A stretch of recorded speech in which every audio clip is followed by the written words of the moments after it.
Hello everyone. In this video, I will show you how to unlink your EA account from Steam. First, open Steam on your computer. When Steam launches, look at the top right and click on the search bar. Now type the name of any EA game.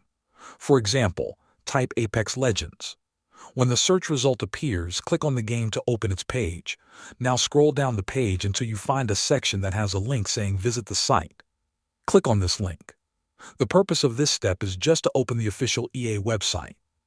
If you want, you can also type EA website directly into your web browser instead of doing it through Steam. When the Apex Legends website opens, go to the top right of the screen. You will see a profile icon there. Click on it. Then click on View Profile. Now you will see your EA account details. On the left side of the screen there is a menu. From this menu select Connected Accounts. This page shows all the platforms linked to your EA account. You will see Steam listed here if it is currently connected. Next to the Steam icon there will be a button that says Unlink. Click on it. A message might appear asking to send a code to your Gmail on which the EA account has been created.